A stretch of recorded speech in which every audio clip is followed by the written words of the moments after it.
에베소서 2장 2절에는 공중의 권세 잡은 자라는 말이 나옵니다. 구체적으로 그때의 너희가 그 가운데서 행하여 이 세상의 풍속을 쫓고 공중의 권세 잡은 자를 따랐으니 곧 지금의 불순종의 아들들 가운데서 역사하는 영이라고 표현하고 있습니다.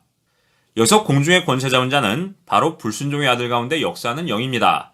다시 말해 하나님을 믿지 않고 대적하는 자 가운데서 역사하는 영, 즉 사단의 영, 마귀라고 하는 것입니다. 킹제임스 성경에서는 공중의 권세 잡은 자를 The Prince of the Power of the Air라고 표현하고 있습니다. 물론 이 공중이라고 하는 단어는 영어로 air라고 쓰고 이것은 우리의 눈에 보이지 않는 공간을 말하는 것입니다. 다시 말해 눈에 보이지 않는 영적 세계에 권세를 잡고 있는 자라는 것입니다. 그런데 오늘날의 세상을 보면 정말로 마귀가 공중의 권세를 잡고 있는 것을 실감하게 됩니다. 그것은 바로 인터넷이나 방송과 같은 눈에 보이지 않는 공간을 의미하는 것인지도 모르겠습니다.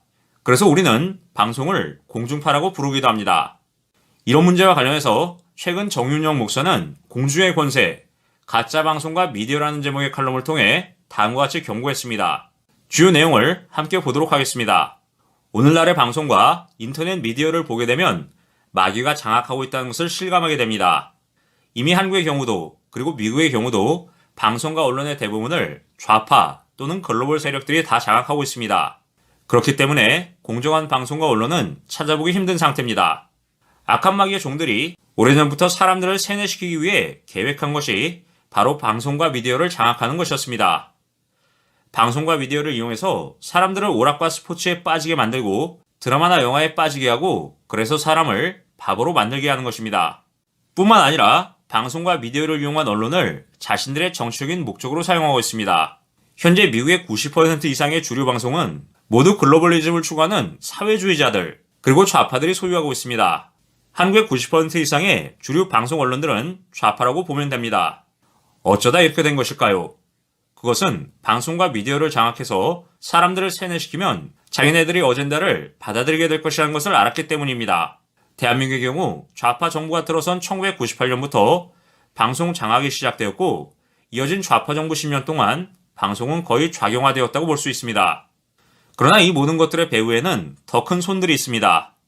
이것을 좀 더 알기 위해서는 시온주의자들을 알아야 합니다. 시온주의자들은 17세기 자신들이 핍박받아왔던 것에 대한 복수의 칼날을 갈았습니다. 그들은 세계를 정복할 계획을 세웠고 그래서 유대인의 장로들이 모여서 회의를 했던 기록이 바로 시온 의정서입니다. 그리고 이것이 18세기 들어서 유대인 금융가인 로스차일드와 바이스하우프트가 만나서 의기투합을 했고 세계 정부를 세우기로 합의하고 시온 의정서를 새롭게 정립했습니다. 시온 의정서는 그들이 세계 정부를 세우기 위해서 만든 계획서로 총 24장으로 구성이 되어 있습니다. 이 가운데 몇 가지는 오늘날 우리가 사는 세상과 깊이 연관되어 있습니다. 구체적으로 시온 의정서는 2장을 보면 언론을 통해서 민중의 사고방식을 지배한다고 되어 있습니다. 그들이 언론을 통해서 사람들의 사고방식을 지배하겠다는 것입니다. 이미 많은 사람들이 거짓 언론을 통해서 잘못된 이념들이 들어가게 된 것을 보면 우리가 실감할 수 있습니다.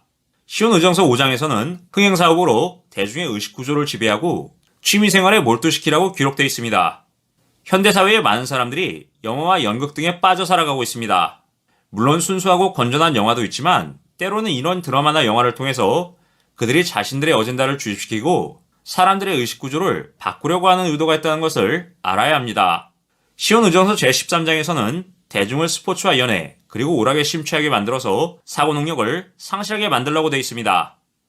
결국 이런 스포츠와 오락 그리고 연애에 심취하게 되면 사고 능력을 상실하게 되어서 판단력을 잃게 되고 영적 능력을 상실하게 되는 것입니다. 오늘날의 공중파 방송과 미디어는 공중의 권세 잡은 자, 다시 말해 마귀가 장악하고 있습니다. 비욘세나 레이디 가가 같은 사람들은 사단에게 자신의 영혼을 팔았다고 스스로 고백하는 사람들입니다. 그래서 공개적으로 하나님을 회방하는 그런 쇼와 공연을 하고 있습니다. 이처럼 사단의 세력이 미디어를 장악하다 보니 신학을 공부한 목사들마저 좌파를 옹호하는 일이 생기고 있습니다. 이런 방송이나 미디어에 세뇌되어서 영적인 분별력을 잃어버렸기 때문입니다.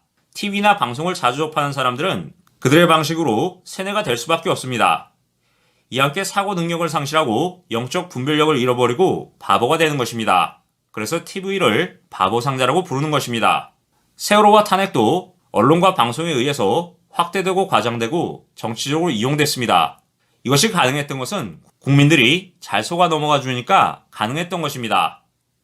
그러다 보니 결국에는 극단적 사회주의 정부가 세워지게 되었고 이제는 자유대한민국의 안보와 경제까지 위험한 지경에 이르게 되었습니다. 지금부터라도 사람들이 깨어나야 합니다. 공주의 권세자문자 마귀가 장악하고 있는 방송과 미디어에 빠져서는 안 됩니다. 방송과 미디어를 멀리하고 보더라도 분별할 수가 있어야 합니다. 이제는 우리 모두가 변화되어야 합니다. 그래서 사도 바울은 로마서 12장 2절에서 다음과 같이 말했습니다. 너희는 이 세대를 본받지 말고 오직 마음을 새롭게 함으로 변화를 받아 하나님의 선하시고 기뻐하시고 온전하신 뜻이 무엇인지 분별하도록 하라. 여기서 이 세대를 본받지 말라는 것은 영어로 보면 Do not conform any longer to the pattern of this world라고 쓰여 있습니다. 다시 말해 이 말은 세상의 패턴을 따르지 말라는 말입니다. 그런데 교회가 세상의 풍조를 따르게 되면 세속화가 시작되고 세상의 주관자인 마귀의 속아 넘어가서 분별하지 못하게 됩니다. 그리고 최종적으로는 마귀의 어젠다에 세뇌가 되는 것입니다. 그렇기 때문에 사도 바울은 분별하라고 말하고 있는 것입니다. 그렇다면 어떻게 분별할 수 있겠습니까? 사도 바울의 말대로 마음을 새롭게 함으로 분별할 수가 있습니다. 우리 모두가 세상의 풍조를 따르지 말고 성령과 하나님의 말씀으로 새롭게 되어질 때에 분별력을 가지게 되고 이런 거짓 방송이나 미디어에 속지 않게 됩니다. 그리고 마귀의 덫에 걸리지 않게 되는 것입니다.